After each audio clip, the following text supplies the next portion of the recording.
அப்போ உண்மையிலேயே நீங்க கவனிச்சீங்கன்னா, எளியவனுக்கு மனுஷன் கொடுக்கிற மதிப்பு என்ன தெரியுமாங்க? ஒரு ஜோடி பாதரட்சை. சிம்பிளா சொல்லணும்னா, செருப்புக்கு கொடுக்கிற மரியாதை கூட இன்னைக்கு ஒன்றுமில்லாத மனிதர்களுக்கு அநேகர் என்ன செய்கிறது இல்லை தெரியுமா? கொடுக்கிறது இல்லை. ஹல்லேலூயா. ஒண்ணுமே இல்லை. ஆனா நம்ம உறவுகள் வீட்டுக்கு தான் போவோம். நம்மளை பார்க்கும்போது அவர்கள் பார்வையே தெரியும். இதெல்லாம் கர்த்தர் கேட்கிறார், பார்க்கிறார். நான் எதுக்கு இதை சொல்றேன் அப்படின்னா, மனுஷன் பார்க்கிறபடி பார்க்காத ஒரு தேவன் நமக்கு இருக்கிறார். மனுஷன் இப்படிதான் பார்ப்போம். உங்களுக்கு ஒண்ணுமே இல்லையா? பல நேரத்துல அந்த செருப்புக்கு கொடுக்கிற மரியாதை கூட கிடைக்காது. ஒண்ணுமே இல்லை. உங்க நீதியெல்லாம் ஈஸியா புரட்டி போடும். ஒண்ணுமே இல்லாதவர்களுடைய அழுகையை வந்து யாருங்க ஏன் அழுறேன்னு கேட்பாங்க. ஆகாருக்கு தண்ணீர் தீர்ந்த போது அவள் இருந்து அழுது கொண்டிருக்கிறாள். யாராவது வந்து ஏன் அழுறேன்னு கேட்டாங்களா? இல்லை. ஆனா அந்த இடத்துல கர்த்தர் தான் வருகிறார். இந்த நாளிலே நம்பிக்கை எல்லாம் இழந்து இந்த சத்தத்தை யாராவது கேட்டுக்கொண்டிருப்பீங்கன்னா, உங்க பக்கத்துல நிற்பதற்காகவே ஒருவர் இருக்கிறார். அவர் ஆக்கினைக்குள்ளாக தீர்க்கிறவர்களை நின்று எளியவனுடைய ஆத்துமாவை விடுவிக்க அவன் வலது பாரிசத்தில் இருக்கிறவர். சத்தம் ஆமென் சொல்லுங்க பார்க்கலாம். எனவேதான் புலம்பல் 5 சொல்லப்பட்டிருக்கிறது. 1வது வசனத்தில் இப்படி செபிக்கிறான் எரேமியா. புலம்பல் 5:1, கர்த்தாவே எங்களுக்கு நேரிட்டதை நினைத்தருளும், எங்கள் நிந்தையை நோக்கி பாரும். எங்களுக்கு என்ன நடந்துச்சுன்னு பாருங்கப்பா. ஆண்டவர் எங்களுக்கு கொடுக்கிற மதிப்பு ஒரு ஜோடி செருப்புக்கு என்ன கொடுக்க அப்படிதான் கொடுக்கிறாங்க. எங்களுக்கு நேரிட்டதை நினைத்தருளும். எங்கள் நிந்தையை நோக்கி பாரும் சொல்லிட்டு அவங்க வலிய சொல்றாங்க பாருங்க. 5வது வசனத்துல, பாரம் சுமந்து எங்கள் கழுத்து நோகிறது. எங்க கழுத்தெல்லாம் வலிக்குது. சிலர் வந்து சுமக்குறாங்க, இறக்கி வைக்கிறாங்க, சுமக்குறாங்க, இறக்கி வைக்கிறாங்க. ஆண்டவரே, நான் என்னைக்கு சுமக்க ஆரம்பிச்சேனோ இன்னைக்கு வரைக்கும் இறக்க முடியலையே. இன்னைக்கு அநேகருடைய பெயின், அநேகருடைய வலி இது. பாரம் சுமந்து கழுத்தெல்லாம் வலிக்குதுப்பா. நான் இந்த சுமையை சுமந்து, சிலர் பாருங்க, பெற்றோர் பெரிய கடன்ல இருப்பாங்க. பிள்ளை அப்பதான் வேலைக்கு போவான். கடந்த நாள் ஒரு வாலிப பிள்ளை வந்து சொன்ன, அந்த பிள்ளை வந்து 1 லட்சம் ரூபாய்க்கு மேல சம்பளம் வாங்குறான். 1 லட்சம் ரூபாய்க்கு மேல சம்பளம் வாங்குறா. அவ சொல்றா, பாஸ்டர், எங்க பேரண்ட்ஸ் வாங்கின கடத்தை அடைக்கணும், நான்லாம் சாப்பாடு இல்லாம கூட இருந்திருக்கேன் பாஸ்டர் அப்படி சொல்லிட்டு அழுறான். அவன் வாங்குற சம்பளத்துக்கு நல்லா இருக்கலாம். ஆனா வந்து அந்த நுகம் என்ன ஆகுது அப்படின்னா, அந்த பிள்ளைக்கு தோல்ல வந்து அந்த கழுத்தை வலிக்குது. பாரம் சுமந்து எங்கள் கழுத்து நோகிறது. நாங்க உழைக்கிறோம், எங்களுக்கு என்ன இல்லை தெரியுமா? இளைப்பாறுதல் இல்லை. ஒரு மகனை குறித்து பெற்றோர் கண்ணீரோடு சொன்னாங்க, எங்க பையன் அவன் காலைல போய் படிக்கிறான், ஈவினிங் ஒரு இடத்துல வேலை பார்க்கறான், நைட் இன்னொரு இடத்துல வேலை பார்க்கறான், எப்ப தூங்குவான்னு கேட்டேன். காலைல 4 மணிக்கு வருவான், ஒரு 3 மணிக்கு தூங்குவான், திரும்ப எழும்பி காலேஜுக்கு போவான், திரும்ப ஈவினிங் வருவான், உடனே வேலைக்கு. ஏன்? வீட்டில் அப்படி கடன் சுமை, அவ்வளோ பாரம். பாரம் சுமந்து எங்கள் கழுத்தெல்லாம் நோகுது. நாங்க உழைச்சிட்டு தான் இருக்கிறோம், எங்களுக்கு என்ன இல்ல? இளைப்பாறுதல் இல்ல. ஒரு எளியவனுடைய நிலை. எளியவன் யார் தெரியுமா? இளைப்பாறுதல் இல்லாதவன். ஏன்னா அவனுக்கு சப்போர்ட் பண்ண, அவனுக்கு கை தூக்கி விட நீங்க ரொம்ப கஷ்டப்படும் போது உங்க கூட வராதவங்களெல்லாம் நோட் பண்ணி வச்சுக்கோங்க. எதுக்கு தெரியுமா? பனிஷ் பண்றதுக்கு இல்ல. நீங்க நல்லா வாழ்ந்திருக்கும் போது உங்க கை நீட்டி அவங்களுக்கு சிலதை கர்த்தர் செய்ய வைப்பார். அப்பொழுது கர்த்தருக்கு தேங்க் பண்ணுவதற்காக.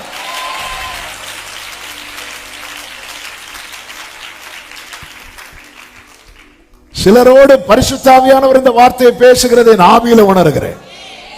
நான் கஷ்டப்படும் போது நீ எனக்கு வரல, நீ கஷ்டப்படும், அப்படி அதுக்கு இல்ல, அதுக்கல்ல. நீ ரொம்ப கஷ்டப்படும் போது பாரம் சுமந்து எங்க கழுத்தெல்லாம் நோகிறது. ஆண்டவர் இந்த 2025 இந்த சுமையை நான் இறக்கி வச்சிருவானா ஆண்டவரே? துடிக்கிற உள்ளமே, உன்னை விடுவிக்கும்படி உன் வலது பக்கத்திலே வந்து நிற்பேன் என்று கர்த்தர் வாக்கு கொடுக்கிறார். Praise the Lord. Praise the Lord. ஆண்டவரை நோக்கி பாரு. ஹல்லேலூயா. எனவேதான் வேதம் சொல்லுகிறது, கூப்பிடுகிற எளியவனையும் உதவியற்ற சிறுமையானவரையும் கர்த்தர் விடுவிப்பார். சில நுகத்தை சுமந்து சுமந்து பல வருடங்களா, இப்ப சில பெற்றோருக்கு என்ன பெயின் ஜாஸ்தி ஆகுது அப்படின்னா, இந்த நுகம் அப்படியே என் பிள்ளை கழுத்துல நான் வைக்க வேண்டி வந்துரும் ஆண்டவரே. ஹல்லேலூயா. பிள்ளைங்கள்ல நிறைய பிள்ளைங்க உத்தரவாதம் எடுக்கிறாங்க, அதுக்காக நான் ஆண்டவரை ஸ்தோத்திரிக்கிறேன். அநேக பிள்ளைங்க உதாசீனமா இருக்கிறாங்க. பெற்றோருடைய நிலைமை புரியாம, எனக்கு பைக் வாங்கி கொடுங்க, அது வாங்கி கொடுங்க, இது வாங்கி கொடுங்க. ஆமென். பிள்ளைகளுக்கு ஒரு நேரம் ஆகாரம் கொடுப்பதற்காக பட்டினி இருக்கிற பெற்றோர் எத்தனை? பிள்ளைங்க ஏதாவது கடையில சாப்பாடு வாங்கி கேட்டிருப்பாங்க, ஹோட்டல்ல ஏதாவது பார்த்து, இப்பதான் நிறைய வெரைட்டியா இருக்குல்ல, அது வாங்கி கொடுக்கணும்னு காலில இருந்து சாயங்காலம் வர உழைச்சி அவங்களுக்கு அதை வாங்கி கொடுத்து பெற்றோர் தண்ணி மட்டும் குடிச்சிட்டு போற பெற்றோர் எத்தனை பேர் இருக்கிறாங்க? ஒரு நுகத்தோல் ஏறிட்டு வந்து தாங்கிறதுக்கு கூட ஒருத்தர் இல்ல. அப்பம் பெருகு பண்ணி கொடுக்கும் போது ஆமென், எத்தனை பேர் வந்தாங்க தெரியுமா? இயேசு எங்க வீட்டுக்கு வாங்க, எங்க வீட்டுக்கு வாங்க, எங்க வீட்டுக்கு வாங்க. இயேசுவை அப்படியே கழுதை மேல ஏற்றி ராஜாவாக்கி என்னெல்லாமோ அழகு பார்க்க ஜனங்கள் துடித்தாங்க. இயேசு சிலுவையை சுமந்து கொண்டு போகும்போது ஒருவர் கூட வரவில்லை. வேதம் சொல்லுகிறது, ஒருவரும் இல்லை என்று அவர் ஆச்சரியப்பட்டாராம். ஏன்னா அவருக்கு தெரியும், இப்போ என் தோல்ல இருக்கிறது நுகம், ஆனா ஒருத்தர் வரமாட்டாங்க, ஒருத்தர் வரமாட்டாங்க. ஆனா ஒருவரும் இல்லை என்றாலும் பிதா எப்போதும் என்னோடு இருக்கிறார். பிதா எப்போதும் என்னோடு இருக்கிறார். பாரம் சுமந்து எங்க கழுத்தெல்லாம் வலிக்குது. ஹல்லேலூயா, ஹல்லேலூயா. எத்தனை விதமான பாரம். சின்ன பிள்ளைங்க கையில இருப்பாங்க, புருஷன் தள்ளிட்டு போயிருப்பார், அல்லது புருஷன் இறந்து போயிருப்பாங்க. அந்த பிள்ளைகளை வச்சுட்டு எவ்வளவு பாரம், எத்தனை நிந்தை. அப்படிப்பட்ட சகோதரிகள்லாம் சந்திக்கிற நிந்தையை, சமுதாயத்தில் சந்திக்கிற பலவிதமான பிரச்சனைகள், அதெல்லாம் சுமந்து சுமந்து சுமந்து சுமந்து எப்படியாவது என்னைக்காவது எனக்கு ஒரு நாள் இளைப்பாறுதல் கிடைக்கும், என்னைக்காவது இந்த கண்ணீரின் பள்ளத்தாக்குல இருந்து நான் வெளியே வந்துடுவேன். கடன், தேவையில்லாத கடன், புருஷன் வாங்கி வச்ச கடன், நெருக்கும் போது புருஷன் போயிடுறது எங்கேயாவது. கடைசியில் ஃபேஸ் பண்றது உள்ள யாருன்னா மனைவி. அதே போல குடும்பத்தில் யாரோ வாங்கி வச்ச கடன், சிலருக்கு ஜாமீன் நிக்க போய், சிலருக்கு பேர்ல தெரிஞ்சவங்க தான் கொடுங்கன்னு சொல்லி, இப்படி எத்தனை பேர் மாட்டி இருக்கிறாங்க. சில சில சில நுகம் பல வருடங்களாய் அது என்ன ஆகுதுன்னா அவங்களை அப்படி அப்படி அப்படி இழைத்து போக பண்ணுகிறது. ஏன்னா இழைப்பாறுதல் இல்லை, இழைத்து போக பண்ணி நிறைய பேர் அவங்க நல்லாதான் இருப்பாங்க, நல்லா இருந்திருப்பாங்க, நல்லா இருந்த வாழ்க்கை, ஆனா கழுத்துல ஏறின ஒரு நுகம் நினைச்சு கூட பார்த்திருக்க மாட்டாங்க. எனக்கு எல்லாத்தையும் ஃபேஸ் பண்ண வேண்டி இருக்கிறது, எல்லாவற்றையும் ஃபேஸ் பண்ண வேண்டி இருக்கிறது. ஹல்லேலூயா. கடந்த நாள்ல ஒரு ஒரு தாயார் மகள் வந்தாங்க. அந்த மக சொல்றாங்க, ஒரு எங்க அம்மாக்கு முதுகுல ஒரு சின்ன கிராக் இருக்கு. சரி, 3 வருஷத்துக்கு மேல ஆகுது. ஓகே, அவங்க அதை சரி பண்ணவே இல்லை. ஏன் சரி பண்ணல? அந்த சரி பண்ற காசுல தான் எங்களை படிக்க வச்சாங்க அப்படின்னு. அந்த காசுல தான் எங்களுக்கு வேண்டிய காரியத்தை எல்லாம் செஞ்சாங்க.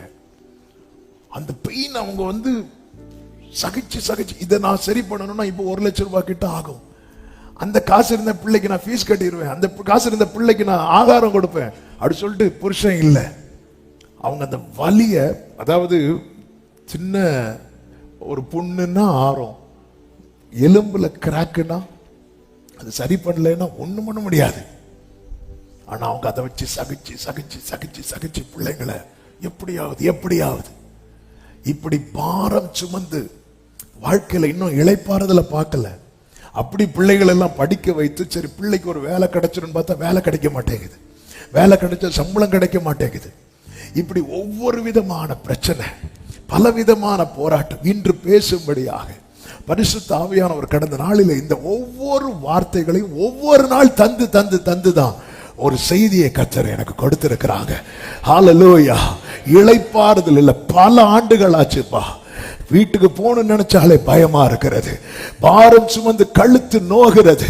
நாங்க உழைக்கிறோம், எங்களுக்கு வேற வழி இல்லை, எங்களுக்கு வேற ஆப்ஷன் இல்லை. எனக்கு உடம்பு சரியில்லைன்னு படுத்தா ஒரு நாள் சம்பளம் கட் ஆகுது. அந்த ஒரு நாள் சம்பளம் கட் ஆச்சுன்னா ஹேண்டில் பண்ண முடியாது, ஹேண்டில் பண்ண தெரியாது. ஹல்லேலூயா, ஹல்லேலூயா, ஆமென், ஆமென். இதுல இருந்து என்னால விடுதலை தர முடியுமா? இதுல இருந்து வெளியே கொண்டு வர முடியுமா?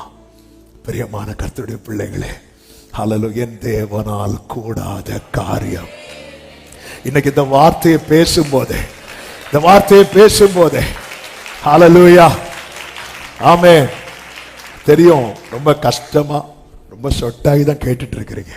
ஆனாலும் ஒருத்தர் கூட எழும்பி போகாம ஆண்டவர் என்கிட்ட ஏதோ சொல்ல விரும்புறான்னு உட்கார்ந்து கேட்டுட்டு இருக்கிறீங்கல்ல.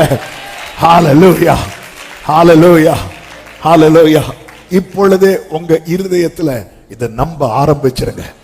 உங்க உதடு இதை கன்ஃபஸ் பண்ண ஆரம்பிக்கட்டும். எனக்கு ஒரு இளைப்பாறுதல் கிடைக்க போகுது. இத்தனை காலம் கிடைக்காத இளைப்பாறுதல், இத்தனை காலம் ஷாகா மாமா, எனக்கு ஒரு இளைப்பாறுதல் கிடைக்க போகிறது.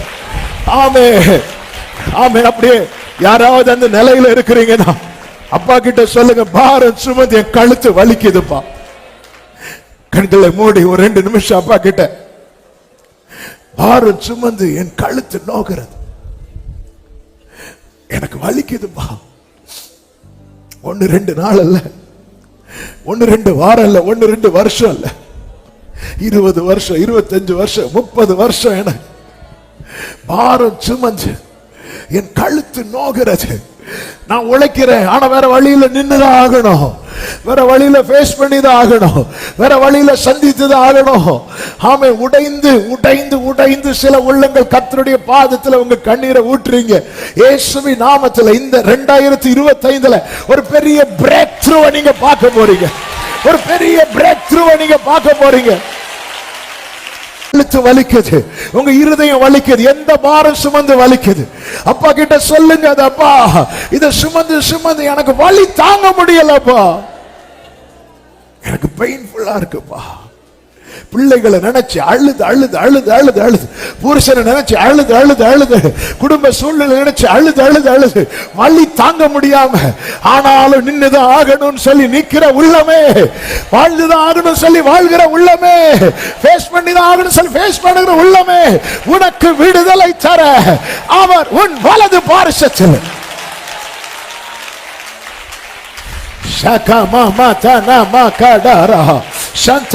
கர்த்தர் வருவார், கர்த்தர் நிக்க வைப்பார். எனக்கு ஒரு விடுதலை கிடைக்க போகிறது, எனக்கு ஒரு விடுதலை கிடைக்க போகிறது. இந்த நம்பிக்கையோடு இந்த நுகம் எடுபடுகிறது. பாரம் சுமந்து வலி தாங்க முடியாம அங்க இருந்து கேட்டுக்கொண்டிருக்கிற உள்ளமே, உன்னோடு தீர்க்க தரிசனமா இந்த வார்த்தை உரைக்கப்படுகிறது.